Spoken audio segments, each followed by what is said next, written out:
ஆண்டாளருளிய திருப்பாவையிலே புள்ளின்வாய் கீண்டானை என்னும் 13வது பாசுரானுபவம் இன்று இப்பாசுரத்தில் போதரிக் கண்ணினாய் என்பதாக கண்ணழகு கொண்ட பெண்ணை ஆண்டாள் உணர்த்துகிறாள்.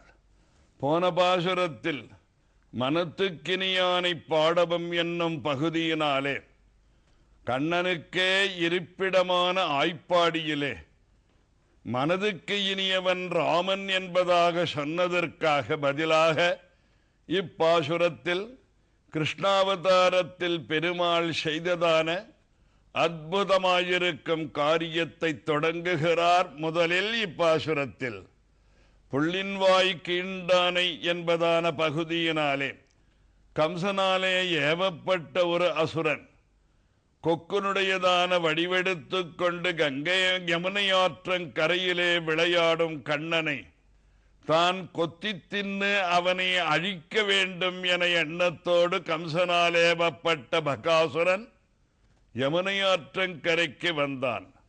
பள்ளத்தில் மேயும் பறவையுரு கொண்டு கள்ளவசுரர் தம்மை என்பதாக பெருமாள் பார்த்தார். பகாசுரன் பொய்யானவன், கம்சனாலே ஏவப்பட்டவன் என்பதை உணர்ந்து அவனுடையதான அலகுகளை பிடித்து கொண்டு புள்ளிதுவோ என பொதுக்கென கிழித்திட்டா என்கிறார் ஆழ்வார்.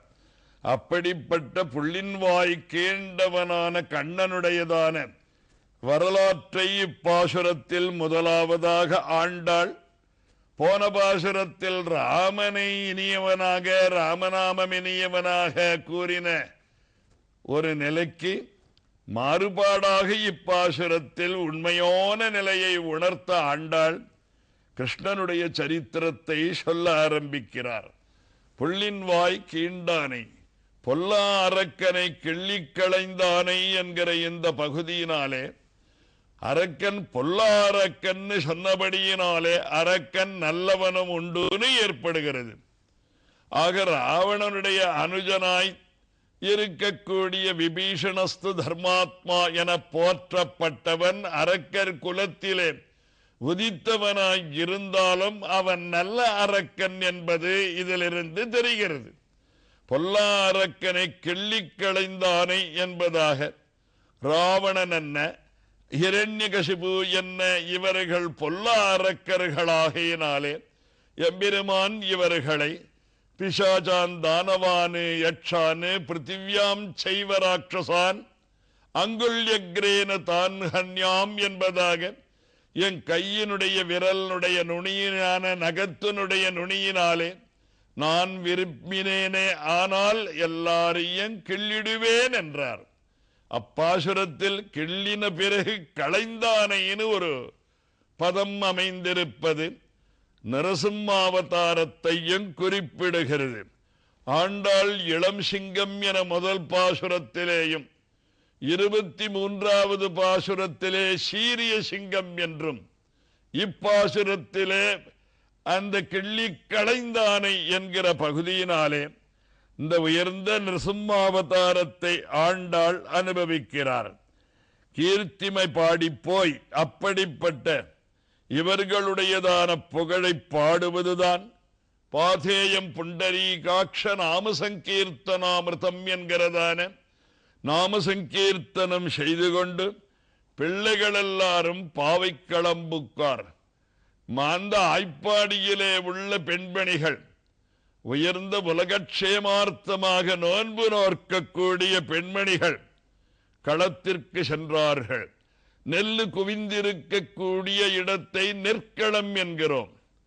போருக்கு உண்டான கருவிகள் குவிந்திருப்பதை போர்க்களம் என்கிறோம். சண்டை நடக்கும் இடத்தையும் போர்க்களம் என்கிறோம்.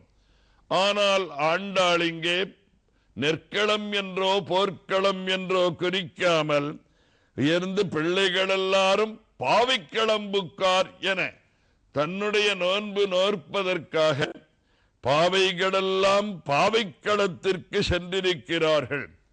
பொழுது புலர்ந்ததற்கு வெள்ளி எழுந்து வியாழன் உறங்கிற்று எனவும் ஆண்டாள் குறிப்பிடுகிறார்.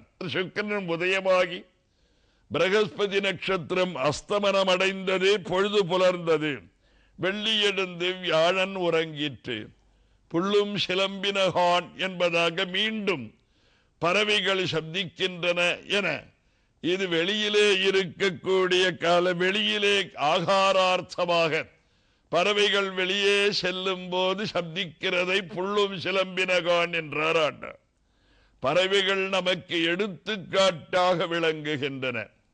நன்றாக அழகாக கண்டத்வனி உள்ள பாடலை பாடக்கூடியவர்களை குயிலைப் போல பாடுகிறார் என்கிறோம். ஆக கண்டத்வனிக்கு குயில் உபமானமாயும் ஏகாகிர சித்தம் மனது ஒருமித்திருப்பதற்கு அந்த உயர்ந்த பகத்தினுடையதான கொக்கை நாம் உதாகரணமாக ஆள்கிறோம். அதே மாதிரியாக அன்னப்பறவையை சாராசார விவேகத்திற்கு நல்லதை எடுத்துக்கொள்ள கெட்டதை விட்டுவிடுதல், இதற்கு அன்னப்பறவையை உபமாக நாம் கொள்ளுகிறோம். வாகனத்துக்கு வரும் பொழுது கருடனை நாம் உயர்ந்திருக்கக்கூடியதாக கருதுகிறோம். இப்படிப்பட்ட பறவைகளெல்லாம் சப்திக்கத் தொடங்கின. போதரி கண்ணினாய், அழகான மான் போல கண்ணை உடையவளே, புஷ்பம் போன்ற கண்ணுடையவளே என்பதாக கண்ணழகு பெற்ற பெண்ணை இங்கே குறிப்பிடுகிறார். மாம் போதரி கண்ணினாய், குள்ள குளிர குடைந்து நீராடாதே.